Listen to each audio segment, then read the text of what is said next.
ಇದನ್ನು ನೋಡಿದ D V G ಈ ಪೂರ್ಣಮದ ಪೂರ್ಣಮಿದಂ ಇದನ್ನು ಕನ್ನಡದಲ್ಲಿ ಎಷ್ಟು ಚಂದ ಅನುವಾದ ಮಾಡಿದ, ಅನನ್ಯವಾಗಿ ಮಾಡಿದ್ದಾರೆ, ಅದನ್ನು ಅದ್ಭುತವಾಗಿ ಮಾಡಿದ್ದಾರೆ. ಅದನ್ನು ಓದಿ ಹೇಳ್ತೇನೆ, ಎಷ್ಟು ಚೆನ್ನಾಗಿದೆ. ಪೂರ್ಣವದು ತಾಂ ಬ್ರಹ್ಮ ತಾಂ ಪೂರ್ಣವಿದು ವಿಶ್ವ. ಪೂರ್ಣವದು ತಾಂ ಬ್ರಹ್ಮ ತಾಂ ಪೂರ್ಣವಿದು ವಿಶ್ವ. ಪೂರ್ಣವಾದ ಅದರಿಂ ಇದು ಪೂರ್ಣ ಉದಿಸಿಹುದು. ಎಷ್ಟು ಸರಿಯಾಗಿ ಇಟ್ಬಿಟ್ಟಿದ್ದಾರೆ. ಪೂರ್ಣವಾದ ಅದರಿಂ ಇದು ಪೂರ್ಣ ಉದಿಸಿಹುದು. ಪೂರ್ಣದಿನ್ ಅದೃಶ್ಯದಿಂ ದೃಶ್ಯ ಪೂರ್ಣವ ಕಳೆಯೇ ಪೂರ್ಣವೇ ಮಿಗುವುದು ಅದು ಕುಂದು ಒಡದೆಂದೊಂದು. ಪೂರ್ಣವದು ತಾಂ ಬ್ರಹ್ಮ ತಾಂ ಪೂರ್ಣವಿದು ವಿಶ್ವ. ಈ ವಿಶ್ವನೂ ಪೂರ್ಣ, ಅದು ಪೂರ್ಣ. ಪೂರ್ಣವಾದ ಅದರಿಂ ಪೂರ್ಣವಾದ ಇದರಿಂದ ಚೈತನ್ಯದಿಂದ ಬ್ರಹ್ಮನಿಂದ ಇದು ಪೂರ್ಣ ಉದಿಸಿಹುದು. ಈ ಪೂರ್ಣ ಹುಟ್ಟಿದೆ. ಪೂರ್ಣದಿನ್ ಅದೃಶ್ಯದಿಂ ಆ ಪೂರ್ಣ ಅನ್ನುವಂಥ ಕಣ್ಣಿಗೆ ಕಾಣಿಸ್ತಾ ಇರೋದಂಥ ಅದೃಶ್ಯ ಏನಿದೆಯಲ್ಲ, ಅದರಿಂದ ಏನು ಮಾಡಬೇಕು ಅಂದರೆ ದೃಶ್ಯ ಪೂರ್ಣವ ಕಳೆಯೇ.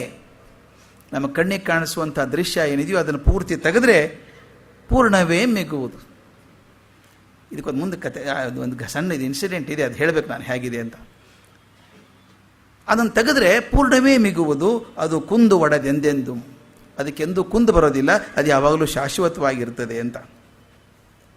ಅದಕ್ಕೊಂದು ಮತ್ತೆ ಮರುಳ ಮುನಿಯನ ಕಗ್ಗದ್ದು ನನಗೆ ಯಾಕೆ ಹೇಳ್ತಿದ್ದೀನಿ ಅಂದರೆ, ಈ ನಮಗೆ ಈ ಇದಿದೆಯಲ್ಲ ಮುಖ್ಯ ಶ್ಲೋಕ ಇದೆಯಲ್ಲ, ಶಾಂತಿ ಪಾಠ ಇದೆಯಲ್ಲ, ಇದ್ರ ಸರಿಯಾಗಿ ನಾವು ಸ್ವಲ್ಪ ವಿವರಣೆ ಮಾಡ್ಕೊಂಡ್ಬಿಟ್ರೆ ಮುಂದಿನ ಯಾವ ಶ್ಲೋಕಕ್ಕೂ ಕಷ್ಟ ಆಗಲ್ಲ, ಉಪನಿಷತ್ತಿನ ಯಾವುದಕ್ಕೂ ಆಗಲ್ಲ. ಒಂದು ಕಡೆ ಬರೀತಾರೆ, ಸಾಧಕ ಪದಂ ದ್ವೈತ. ಈ ದ್ವೈತ ಅದ್ವೈತದ ಚಿಂತೆ ಬಹಳ ಇದೆ ನಮಗೆ. ಸಾಧಕ ಪದಂ ದ್ವೈತ ಸಿದ್ಧಿ ಪದಂ ಅದ್ವೈತ. ರೋಧಗಳ ನಡುವೆ ನದಿ ಮುಂಬರಿಯಲ್ ಉದದಿ. ದ್ವೈಧವಿರ ವಿರಹ ಪ್ರಿಯ ಐಕ್ಯತಾ ದ್ವೈಧ ಭೇದ ಬರಿ ಭಾವದಶೆ ಮಂಕುತಿಮ್ಮ. ಅರೆ ಮಂಕುತಿಮ್ಮ ಅಂತೆ ಬರುತ್ತೆ ಮತ್ತೆ, ಅಂದು ಒಂದು ಅಭ್ಯಾಸ ಆಗಿದೆ ಅದು. ಭಾವದಶೆ ಮರುಳ ಮುನಿಯ ಎಷ್ಟು ಚೆನ್ನಾಗಿ. ಸಾಧಕ ಪಥಂ ದ್ವೈತ. ಸಾಧಕ ಪಥ, ಒಬ್ಬ ಸಾಧಕ ಇದ್ದಾನೆ, ಗುರಿ ಸಾಧಿಸಬೇಕು ಅಂತ ಹೊರಟಿದ್ದಾನೆ. ಈಗ ನಾವು ಪ್ರವಾಸ ಹೊರಟಿದ್ದೀವಿ, ಇಂಥ ಊರಿಗೆ ಹೋಗಬೇಕು ಅಂತ ಹೋಗ್ತೀವಿ. ಸಾಧಕ ಒಬ್ಬ ಇದ್ದಾನೆ, ಗುರಿ ಒಂದಿದೆ. ದಯವಿಟ್ಟು ಗಮನಿಸಿ, ಇದು ದ್ವೈತ. ಸಾಧಕ ಒಬ್ಬ ಇದ್ದಾನೆ, ಗುರಿ ಒಂದಿದೆ, ಅದರಿಂದ ಎರಡು. ಸಾಧಕ ಪದಂ ದ್ವೈತ, ಸಿದ್ಧ ಪದಂ ಅದ್ವೈತ. ಒಂದು ಸಲ ನಾ ಗುರಿ ಸೇರಿಬಿಟ್ರೆ ಸಾಧಕ ಗುರಿ ಒಂದೇ ಆದರು, ಆದ್ದರಿಂದ ಅದು ಅದ್ವೈತ. ರೋಧಗಳ ನಡುವೆ ನದಿ ಮುಂಬರಿಯಲ್ ಉದಧಿ. ರೋಧ ಅಂದರೆ ದಂಡೆ. ಎರಡು ದಂಡೆಗಳ ನಡುವೆ ನದಿ ಹೋಗ್ತಾ ಹೋಗ್ತಾ ಇದ್ದರೆ, ಅದು ಭಾಳ ಗಟ್ಟಿಯಾಗಿ ಹೇಳಬೇಕು, ಗಟ್ಟಿ ದಂಡೆ ಇರಬೇಕು. ದಂಡೆ ಗಟ್ಟಿ ಇದ್ದಾಗ ಮಾತ್ರ ನದಿ ಎಲ್ಲಿಗೆ ಹೋಗಬೇಕು ಅಲ್ಲೇ ಹೋಗ್ತದೆ. ಒಂದು ಸಲ ದಂಡೆ ಒಡೆದು ಬಿಟ್ಟರೆ ಎಲ್ಲಿಗೆ ಹೋಗಬಾರ್ದು ಅಲ್ಲಿ ಹೋಗಿ ಅನಾಹುತ ಮಾಡುತ್ತೆ. ಆದ್ದರಿಂದ ದಂಡೆ ಗಟ್ಟಿಯಾಗಿದ್ದಾಗ ನದಿ ಹರ್ಕೊಂಡು ಹಾಗೆ ಮುಂದೆ ಹೋಗ್ತಾ ಇದ್ದರೆ ಅದು ಎಲ್ಲಿ ಹೋಗ್ತದೆ? ಕೊನೆಗೆ ಉದಧಿ, ಸಮುದ್ರವನ್ನು ಸೇರ್ತದೆ. ದಂಡೆ ನಡುವೆ ಹರಿದಂಥ ನದಿ ಹೋಗಿ ಸಮುದ್ರವನ್ನು ಸೇರ್ತದೆ. ದ್ವೈಧವಿರ ವಿರಹ ಪ್ರಿಯ ಐಕ್ಯತಾನ್ ಅದ್ವೈತ. ಅದ್ವೈತ ಅಂದರೆ ಅದ್ವೈತ. ದ್ವೈಧವಿರ ವಿರಹ, ನದಿ ಹೋಗ್ತಾ ಇದೆ. ಅದು ಹೇಳ್ತಾರೆ, ಒಂದು ಸಲ ಪರ್ವತದ ತುದಿಯ ಮೇಲೆ ಮಳೆ ಆಗ್ತದೆ, ಹನಿ ಹನಿ ಮಳೆ ಆಗ್ತದೆ, ಜೋರಾಗಿ ಮಳೆ ಆಗ್ತದೆ, ಅದೆಲ್ಲ ಪ್ರವಾಹ ಕೆಳಗೆ ಹರ್ಕೊಂಬರ್ತದೆ ಅಂತೆ. ಆ ಪರ್ವತದ ತುದಿಗೆ ಬಿದ್ದಂಥ ನೀರಿನ ಹನಿಗೆ ಒಂದೇ ಒಂದು ಆಸೆ ಅಂತೆ. ಆ ಯಾಸೆ ಏನು ಅಂದರೆ, ಹೇಗಾದರೂ ಮಾಡಿ ಸಮುದ್ರ ಸೇರಬೇಕು ಅಂತ. ಅದು ಒದ್ದಾಡ್ಕೊಂಬರ್ತಂತೆ, ಕಲ್ಲು ಪಕ್ಕದಲ್ಲಿ ಹಾಯಿಸಿ ಬರ್ತದೆ, ನೆಲದಲ್ಲಿ ಸೇರ್ಕೊಂಡು ಆವಿಯಾಗಾದ್ರೂ ಹೋಗಿ ಮಳೆಯಾಗಿ ಬಂದು ಹೋಗಬೇಕು, ಸೇರ್ಕೋತದೆ. ಅದ್ರ ಗುರಿ ಅದು ಸಮುದ್ರ ಸೇರಬೇಕು ಅಂತ. ಅದಕ್ಕೆ ಹೇಳ್ತಾರೆ, ಅದು ಹಾಗೇನೆ ಹೋಗ್ತಾ ಹೋಗ್ತಾ ದ್ವೈಧವಿರ ವಿರಹ, ಅದಕ್ಕೆ ವಿರಹ ಆಗಿಬಿಟ್ಟಿದೆ, ಯಾವಾಗ ಸೇರ್ಕೋತೇನೋ ಸಮುದ್ರ ಅಂತ. ಹಾಗೆ ಒಬ್ಬ ಸಾಧಕನಿಗೆ ಕೂಡ ತನ್ನ ಗುರಿ ಯಾವಾಗ ಸೇರ್ಕೊಂಡೇನೋ ಅಂತ, ಗುರಿ ದೂರ ಅನ್ನಿಸಿದಷ್ಟು ವಿರಹ ಜಾಸ್ತಿ ಆಗ್ತದೆ. ಅದಕ್ಕೆ ಹೇಳ್ತಾರೆ, ದ್ವೈಧವಿರೆ, ಎಲ್ಲೆಲ್ಲಿ ದ್ವೈತ ಬಂತೋ, ನಾನು ಬೇರೆ ಗುರಿ ಬೇರೆ ಅಂತ ಬಂದಾಗ ವಿರಹ ಬರ್ತದೆ. ಪ್ರಿಯ ಐಕ್ಯತಾನ್ ಅದ್ವೈತ. ನಾನು ಒಂದು ಸಲ ಆ ಗುರಿ ಸೇರ್ಕೊಂಡ್ಬಿಟ್ಟ ಮೇಲೆ ಆಯ್ತಪ್ಪ, ಮುಟ್ಟಿದ್ಯಪ್ಪ, ನಮ್ಮ ಗುರಿ ಮುಟ್ಟಿದ್ವಿ ನಾವು ಅನ್ನುವಂಥ ಅದ್ವೈತ ಆಗ್ತದೆ. ಭೇದ ಬರೀ ಭಾವ ದೆಸೆ ಮಂಕುತಿಮ್ಮ. ಭೇದ ಏನಿದ್ರೊಳಗೆ? ಬರೀ ಭಾವದ ದೆಸೆ. ನಾನು ಹೋಗಬೇಕು ಅಂತ ಭಾವ ಇತ್ತು, ಹೋದ ತಕ್ಷಣ ಸಮಾಧಾನ ಆಯಿತು. ಅದೇ ವ್ಯಕ್ತಿ ಅಲ್ಲಿ ಮುಟ್ಟಿದಾಗ ಸಮಾಧಾನ ಆಯಿತು. ಇದು ಭಾವದ ದೆಸೆ ಮಂಕುತಿಮ್ಮ ಅಂತ. ಅದಕ್ಕೆ ಹೇಳ್ತಾರೆ, ಗಂಗೆ ತಾನೊಂದು ನದಿ, ಗಂಗೆ ತಾನೊಂದು ನದಿ, ಯಮುನೆ ಬೇರೊಂದು ನದಿ. ಗಂಗೆ ತಾನೊಂದು ನದಿ, ಯಮುನೆ ಬೇರೊಂದು ನದಿ, ಸಂಗಮದವರೆಗೆ ಬೇರ್ತನ ಪ್ರಯಾಗವರ್ಗಂ. ಗಂಗೆ ಯಮುನೆ ಬೇರೆಯಾಗಿ ಹರ್ಕೊಂಬರೋದು. ಗಂಗೆ ಒಂದು ನದಿ ಆಯಿತು, ಯಮುನೆ ಒಂದು ನದಿ ಆಯಿತು, ಅದು ಬೇರ್ತನ, ಸಂಗಮದವರೆಗೆ ಬೇರ್ತನ. ಪ್ರಯಾಗ ಬರೋವರೆಗೂ ಎರಡು ಬೇರೆ ಬೇರೆ ಹೋಗ್ತದೆ. ಒಂದು ಸಲ ಪ್ರಯಾಗ ಬಂತೋ, ವಂಗದ ಅಬ್ಧಿಯಲ್ಲಿ, ಆ ಬಂಗಾಲದ ತುದಿಯೊಳಗೆ ಅಬ್ಧಿಯಲ್ಲಿ ಗಂಗೆಯಾರ್ ಯಮುನೆಯಾರ್ ಎರಡೂ ಸೇರ್ಕೊಂಡು ಮುಂದೆ ಹೋದಾಗ ಗಂಗೆಯಾರ್ ಯಮುನೆಯಾರ್ ವಿಂಗಡಿಸಲಹುದೇನೋ ಮರುಳ ಮುನಿಯ. ವಿಂಗಡಿಸೋಕೆ ಸಾಧ್ಯ ಇದೆಯಾ? ಸಾಧಕನ ಪಥ ಅಂತ ಹೇಳಿದ್ನೆಲ್ಲ, ಸಾಧಕ ಗುರಿ ಮುಟ್ಟಿದಾಗ ಗುರಿ ಯಾವುದು ಸಾಧಕ ಯಾವುದು ಎರಡು ಒಂದೇ ಆಗಿ ಹೋದ್ರು ಅವರು. ಹಾಗೆ ಗಂಗೆ ಯಮುನೆ ಒಂದು ಸಲ ಸೇರಿದಾಗ ಅವರು ಬೇರೆ ಆಗಿಬಿಡ್ತಾರೆ, ಒಂದಾಗ್ಬಿಡ್ತಾರೆ ಅನ್ನೋದನ್ನು. ಈ ನಮ್ಮ ಪೂರ್ಣಮದ ಕಡೆ ಸಾಲು ಬರ್ತದಲ್ಲ, ಪೂರ್ಣ ಮುದಚ್ಯತೆ ಪೂರ್ಣಸ್ಯ ಪೂರ್ಣಮಾದಾಯ ಪೂರ್ಣಮೇವ ವಶಿಷ್ಯತೆ. ಯಾವಾಗಲೂ ಪೂರ್ಣ ಉಳಿತದೆ ಅಂತ ಹೇಳ್ತೀವಿ ನಾವು. ಇದನ್ನು ನಮ್ಮ ಆಧುನಿಕ ವಿಜ್ಞಾನ ಕೂಡ ಒಪ್ಕೊಳ್ಳುತ್ತೆ. ನಮ್ಮ law of conservation of mass ಅಂತ ಇದೆ, law of conservation of energy ಅಂತ. ಜಗತ್ತಿನಲ್ಲಿರುವಂಥ ಶಕ್ತಿ ಎಂದೂ ಕಮ್ಮಿ ಆಗೋದಿಲ್ಲ ಅಂತ. ಜಗತ್ತಿನಲ್ಲಿ ಯಾವ ವಸ್ತು ಕೂಡ ಇಲ್ಲ ಅಂತ ಆಗೋದಿಲ್ಲ, ರೂಪಾಂತರಗೊಳ್ಳುತ್ತದೆ. ಈಗ ನೀರು ಕರಿಗೆ ಆವಿ ಆಗ್ತದೆ, ಆವಿಯಾಗಿ ಮಳೆ ಆಗ್ತದೆ, ಎಲ್ಲೋ ಒಂದು ಕಡೆ ಆಗ್ತದೆ. ಜಗತ್ತಿನಲ್ಲಿರುವಂಥ ಒಟ್ಟು ನೀರು ಅಷ್ಟೇ, ಒಟ್ಟು ನೀರು ಅಷ್ಟೇ. ಜಗತ್ತಲ್ಲಿರುವಂಥ ಶಕ್ತಿ ಕೂಡ ಅಷ್ಟೇ. ಯಾವುದೋ ಒಂದು ರೂಪಾಂತರ ಆಗಬಹುದು. ಒಂದು ಬೆಂಕಿಯಿಂದ ಸುಟ್ಟರೆ ಕಾಗದ ಸುಟ್ಟು ಹೋಯಿತು, ಕಾಗದ ಹೋಯಿತು ಅಂತೀವಿ, ಆದರೆ ಬೇರೆ ರೂಪದಲ್ಲಿ ಬೂದಿ ಆಗಿದೆ, ಆವಿ ಆಗಿದೆ, ಜಗತ್ತಲ್ಲಿ ಇಲ್ಲೇ ಉಳ್ಕೊಂಡಿದೆ. ಅದೊಂದು ಕುಕ್ಕರ್ ಇದ್ದಂಗೆ, ಪ್ರೆಷರ್ ಕುಕ್ಕರ್ ಇದ್ದಂಗೆ, ಹೊರಗಡೆ ಎಲ್ಲೂ ಹೋಗಲ್ಲ ಅದು. ಅದಕ್ಕೆ ಹೇಳ್ತಾರೆ, ಜಗತ್ತಿನಲ್ಲಿರುವಂಥ ಶಕ್ತಿಗಳಾಗಲಿ ತೂಕ ಆಗಲಿ ಯಾವುದು ಕೂಡ ಕಮ್ಮಿ ಆಗೋದಕ್ಕೆ ಸಾಧ್ಯ ಇಲ್ಲ. ಅದು ಅಷ್ಟೇ ಇರ್ತದೆ, ಏನಾದರೂ ಆಗಲ್ಲ. ತಾವು ಗಮನಿಸಬೇಕು, ಈ ಮಹಾಪೂರ್ ಬಂದಾಗ ತಾವು ಗಂಗಾ ನದಿಯನ್ನು, ಯಮುನಾ ನದಿಯನ್ನು, ಅದರ ಬ್ರಹ್ಮಪುತ್ರ ನೋಡಬೇಕು. It is only male river in the country. ಎಲ್ಲ ನದಿಗಳಿಗೆ ಹೆಣ್ಣು ಹೆಸರು ಕೊಡ್ತೇವೆ ನಾವು, ಬ್ರಹ್ಮಪುತ್ರ ಮಾತ್ರ ಗಂಡು ಹೆಸರು ಇರುವಂಥದ್ದು. ಅದು ರಭಸ ಕೊಚ್ಚು ನೋಡ್ಬೇಕು ಅದನ್ನು. ಅಲ್ಲಿ ಹೋದರೆ ಕೆಲವು ನಾನು ನೋಡಿದಾಗ, ಅಸ್ಸಾಮಕ್ಕೆ ಹೋದಾಗ ಪಂಜಾಬಿ ಹುಡುಗರೆಲ್ಲ ಸಮುದ್ರ ಅಂತ ಇದ್ರು. ಸಮುದ್ರ ನೋಡದೇ ಇದ್ದವ್ರು ಸಮುದ್ರನೇ ಅದು, ಅಷ್ಟು ದೊಡ್ಡದಿದೆ. 10 ಮೈಲಿ 15 ಮೈಲಿ ಬ್ರಿಡ್ಜ್ ಇದೆ. ಆ ನದಿ ನೀರು ನೋಡಿದಾಗ ಬ್ರಿಡ್ಜ್ವರೆಗೂ ನೀರು ಬಂದುಬಿಟ್ಟಿರುತ್ತೆ. ಆಳ ಎಷ್ಟಿದೆ ಅಂತ ಕೇಳಿದೆ ಒಬ್ಬನಿಗೆ, ಅಲ್ಲಿದ್ದ ಲೋಕಲ್ ಮನುಷ್ಯನಿಗೆ. ಅವನು 250 ಅಡಿ ಇದೆ ಅಂತ ಹೇಳ್ದ. ಕಲ್ಪನೆ ಮಾಡ್ಕೊಳ್ಳಿ, ಅದ್ಮೇಲೆ ನಿಂತ್ಕೊಂಡಾಗ ಅದೇ ಝಲ್ ಅಂದ್ಬಿಡ್ತದೆ. ಆ ಸಿಮೆಂಟಿಗೆ ಕಂಡು ಹಿಡಿದವನು ನಮಸ್ಕಾರ ಹೇಳಬೇಕು. ನಿಂತ್ಕೊಂಡಿದೆಯಲ್ಲ ಬ್ರಿಡ್ಜು, ಆ ಪ್ರವಾಹ ಬರ್ತಿರ್ಬೇಕಾದ್ರೆ ಕಲ್ಪನೆ ಮಾಡ್ಕೊಳ್ಳಿ, 10 ಮೈಲ್ ಅಗಲ, 250 ಅಡಿ ಎತ್ತರ, ಅಷ್ಟಳತಿ ನೀರು ಹಿಂಗೆ ಹೋಗ್ತಾ ಇರುತ್ತಲ್ಲ ಒಂದೇ ಸಮ. ಒಂದೊಂದು ಸಲ ಚಿಂತೆ ಆಗಲ್ವಾ, ಇಷ್ಟು ನೀರು ಹೋದ್ರೆ ಸಮುದ್ರ ಗತಿ ಏನು ಅಂತ. ಇದು ಒಂದು ಬ್ರಹ್ಮಪುತ್ರನ ಹೇಳ್ತೀನಿ, ಈ ಜೊತೆ ಗಂಗೆ ಇದೆ, ಯಮುನಾ ಇದೆ, ಇದಕ್ಕಿಂತ ದೊಡ್ಡ ದೊಡ್ಡ ಅಮೆಝಾನ್ ರಿವರ್ ಅಂತಿದ್ದಾವೆ. ಅವೆಲ್ಲನೂ ಎಲ್ಲ ಬಂದು ಅಲ್ಲೇ ಸೇರ್ಕೋತಾವಲ್ಲ. ಸೇರ್ಕೊಂಡ್ರೆ 1 ಇಂಚು ಏರಲ್ಲ ಅದು. ನೋಡಿ ಅದು ಹೇಗೆ ವಿಚಿತ್ರ. ಅದು ಇಷ್ಟು ನೀರು ಒಂದು ನಮ್ಮ ಅಕಸ್ಮಾತ್ ನೀರು ಬಿಡೋರು ಪುಣ್ಯದಿಂದ BWSS ಜಾಸ್ತಿ ನೀರು ಬಿಟ್ಬಿಟ್ರೆ ಎಲ್ಲಿ ತುಂಬಿಕೊಳ್ಳೋದು ಅಂತ ಗೊತ್ತಾಗಲ್ಲ ನಮಗೆ. ಆದರೆ ಅಲ್ಲಿ ಇಷ್ಟು ಪ್ರಮಾಣದ ನೀರು ಹೋದರೆ ಸಮುದ್ರ 1 ಇಂಚು ಏರೋದಿಲ್ಲ. ಮುಂದೆ ನದಿಯೆಲ್ಲ ಒಣಗಿ ಹೋಗಿದ್ದಾವೆ, ಬರಗಾಲ ಬಿತ್ತು, ನೀರು ಒಂದು ಹನಿ ಇಲ್ಲ ಅಂದಾಗ ಕೂಡ ಸಮುದ್ರ 1 ಇಂಚು ಕಮ್ಮಿ ಆಗಿಲ್ಲ. ಇದು ಮರ್ಯಾದೆ ಅಂತ, ಸಮುದ್ರ ಮರ್ಯಾದೆ ಅಂತ ಕರಿತೀವಿ. ಅಂದರೆ ಒಟ್ಟು ನೀರು ಅಷ್ಟೇ ಇದೆ ಪ್ರಪಂಚದಲ್ಲಿ. ನಮಗೆ ನೀರು ಕೊರತೆ ಆಗಿದೆ ಬೆಂಗಳೂರಲ್ಲಿ, ಕರೆಕ್ಟು. ಇದೆಲ್ಲ ಹರಿದೆಲ್ಲೋ ಬೇರೆ ಕಡೆ ಹೋಗಿದೆ ಅಷ್ಟೇನೇ ಅದು. ಆದ್ದರಿಂದ ಒಟ್ಟು ಎನರ್ಜಿ ಕಮ್ಮಿ ಆಗೋಲ್ಲ ಅಂತ. ಅದಕ್ಕೆ ಪೂರ್ಣಾತ್ ಪೂರ್ಣ ಮುದಚ್ಯತೆ ಪೂರ್ಣಸ್ಯ ಪೂರ್ಣಮಾದಾಯ ಪೂರ್ಣಮೇವ ವಶಿಷ್ಯತೆ. ಪೂರ್ಣ ಯಾವತ್ತಿಗಿದ್ರು ಉಳ್ಕೊಳ್ತದೆ ಅಂತ. ಶಾಂತಿ ಪಾಠವನ್ನು ಸಮರೈಸ್ ಮಾಡೋದಾದರೆ, ಮೊದಲನೇ ಸಾಲು ಪೂರ್ಣಮದ ಪೂರ್ಣಮಿದಂ ಹೇಳೋದೇನು ಅಂದರೆ, ಈಶ್ವರ ಮತ್ತು ಜಗತ್ತು ಎರಡೂ ಒಂದೇ, ಎರಡೂ ಪೂರ್ಣವೇವು.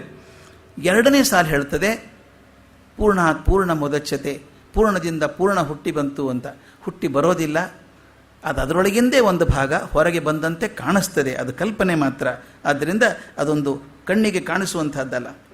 3ನೇ ಮತ್ತು 4ನೇ ಸಾಲಿದೆಯಲ್ಲ, ಇದರಿಂದ ಪೂರ್ಣದಿಂದ ಪೂರ್ಣವನ್ನು ತೆಗೆದರೆ ಪೂರ್ಣ ಉಳಿತದೆ ಅಂತ. ಪೂರ್ಣದಿಂದ ಪೂರ್ಣ ತೆಗೆಯೋದು ಕೂಡ ಬರೀ ಕಾಲ್ಪನಿಕ ಅಷ್ಟೇ, ತೆಗೆಯೋಕ್ಕೆ ಬರೋದಿಲ್ಲ. ಅದು ಒಂದೇ ವಸ್ತು, ಆದ್ದರಿಂದ ತೆಗೆದ ಹಾಗೆ ಕಾಣಿಸುತ್ತೆ, ತೆಗೆದ್ರೆ ಏನಾಗೋದಿಲ್ಲ. ತೆಗೆದ್ರೆ ಬ್ರಹ್ಮಕ್ಕೆ ಯಾವ ತೊಂದರೆಯೂ ಇಲ್ಲ, ಅದು ಮೂಲ ಶಕ್ತಿ ಹಾಗೆ ಉಳ್ಕೊಳ್ಳುತ್ತೆ ಅಂತ ಹೇಳೋದು ಹಾಗೆ. ಈ ಶಾಂತಿ ಪಾಠದ ಕೊನೆಯಲ್ಲಿ 3 ಸಲ ಶಾಂತಿ ಶಾಂತಿ ಶಾಂತಿ ಅಂತೀವಿ. ಓಂ ಶಾಂತಿ ಶಾಂತಿ ಶಾಂತಿ 3 ಸಲ ಯಾಕೆ ಹೇಳ್ತಾರೆ ಅಂತ ಅದಕ್ಕೊಂದು ಕಾರಣ ಇದೆ. ಅದನ್ನು ಬಹಳ ಚೆಂದ ಅನಲೈಸ್ ಮಾಡ್ತಾರೆ.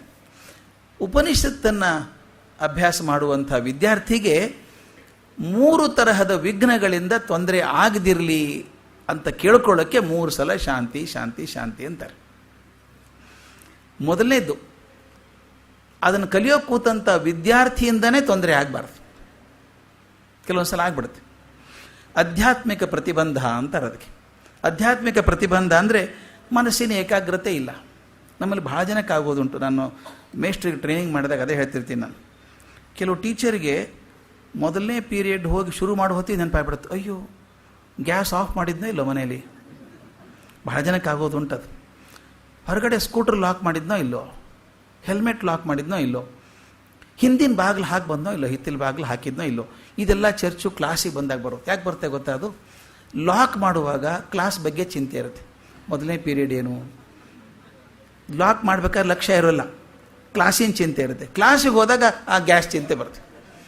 ಅದಕ್ಕೆ ಇದು ದೊಡ್ಡ ಸಮಸ್ಯೆ. ಆಧ್ಯಾತ್ಮಿಕ ಪ್ರತಿಬಂಧದೊಳಗೆ ಮನಸ್ಸಿನ ಏಕಾಗ್ರತೆ ಇರೋಲ್ಲ. ಕೆಲವ್ರಿಗೆ ವಿಪರೀತ ತೊಂದರೆ.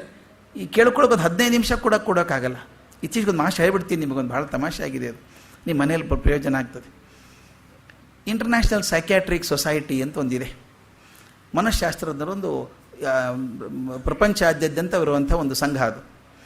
ಅವ್ರು ಪ್ರತಿ ವರ್ಷ ರಿಸರ್ಚ್ ಮಾಡಿ ಹೇಳ್ತಾರೆ, ಮನಸ್ಸಿನ ಏಕಾಗ್ರತೆ ಮಕ್ಕಳದ್ದು ಭಾಳ ಕಮ್ಮಿ ಆಗ್ತಾ ಇದೆ. ನಿಮಗೆಲ್ಲ ಮನೆಯಲ್ಲಿ ಅನುಭವಕ್ಕೆ ಬಂದಿರಬೇಕು. 60ನೇ ಇಸ್ವಿಯಲ್ಲಿ ಮನಸ್ಸಿನ ಏಕಾಗ್ರತೆ ಸುಮಾರು 45 ನಿಮಿಷ ಅಂತ ಇತ್ತು. ಅದಕ್ಕೆ ತರಗತಿಗಳನ್ನು 45 ನಿಮಿಷ ತರಗತಿಗಳನ್ನಾಗಿ ಮಾಡ್ತಾಯಿದ್ರು. ಅವಾಗ ಕಾಲೇಜ್ ಮಕ್ಕಳಿಗೆ ಸ್ವಲ್ಪ ಹೆಚ್ಚಿಗೆ ಇರ್ಬೋದು ಅಂತ 1 ತಾಸು ಮಾಡ್ತಾಯಿದ್ರು. ಶಾಲೆ ಮಕ್ಕಳಿಗೆ 45 ನಿಮಿಷ. 60ನೇ ಇಸ್ವಿಗೆ ಬಂದದ್ದು ಅದು ತೀರ್ಮಾನ ಮಾಡಿಕೊಂಡು 45 ನಿಮಿಷ ಅಂತ. ಅದಕ್ಕೂ ಹಿಂದೆ 1 ತಾಸು ಇತ್ತೇನೋ ಗೊತ್ತಿಲ್ಲ. 80ನೇ ಇಸ್ವಿಗೆ ಅವ್ರು ಹೇಳ್ತಾರೆ 45 ನಿಮಿಷ ಇಲ್ಲ, 30 ನಿಮಿಷ ಮಾತ್ರ ಮಕ್ಕಳು ಕೂತ್ಕೋಬೋದು ಒಂದು ಕಡೆಗೆ ಅಂತ ಹೇಳಿದರು. 2000 ಇಸ್ವಿಗೆ ಹೇಳ್ತಾರೆ 30 ನಿಮಿಷನೂ ಸಾಧ್ಯ ಇಲ್ಲ, 22 ನಿಮಿಷ ಸಾಧ್ಯ ಇದೆ.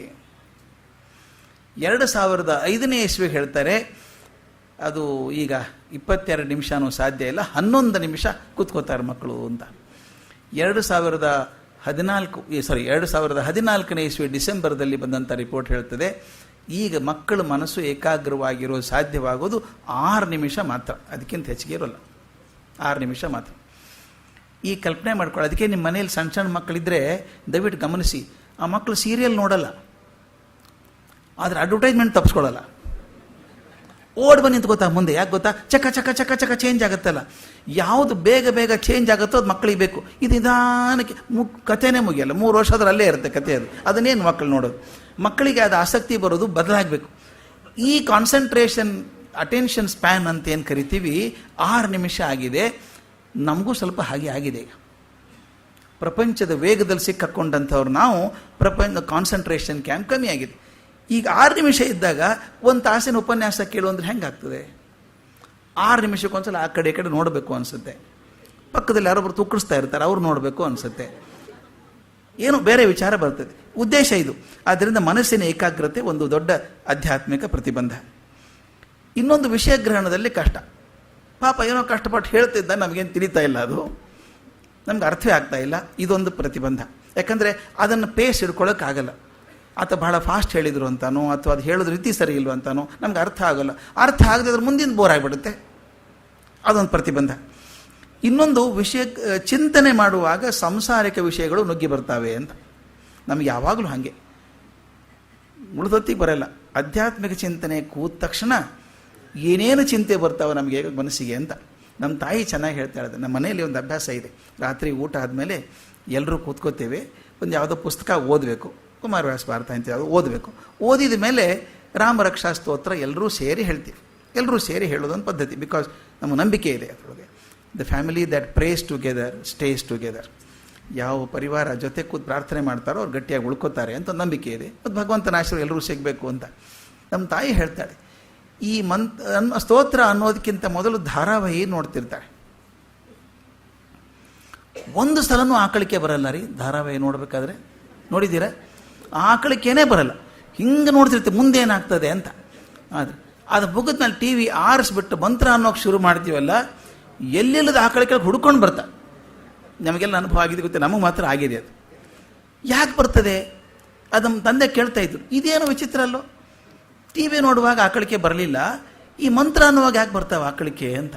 ನಾನು ಹೇಳಿದೆ, ಯಾಕೆ ಹಂಗೆ ಆಗ್ತದೆ ಅಂದರೆ ಮಂತ್ರ ಕೂಡ ಮೆಕ್ಯಾನಿಕಲ್ಲಾಗಿ ಅಂತ ಇದ್ದೀವಿ ನಾವು. ಅದ್ರ ನಂಬಿಕೆ ಇಲ್ಲ, ಭದ್ರತೆ, ಚಿಂತೆ ಕೂಡ ಇಲ್ಲ. ಆ ಮಂತ್ರ ಬಾಯ್ಪಾಟ್ ಆಗಿಬಿಟ್ಟಿದ್ದಾವಲ್ಲ ಅವು. ಈ ಹಳೆ ಮಷೀನ್ ಇದ್ದಂಗೆ, ಸ್ಟಾರ್ಟ್ ಆದ್ರೆ ಬಂದೇ ಆಗಲ್ಲ, ಹೊಡ್ಕೊಂಡು ಹೋಗ್ತಾ ಇರುತ್ತೆ ಹಂಗೆ.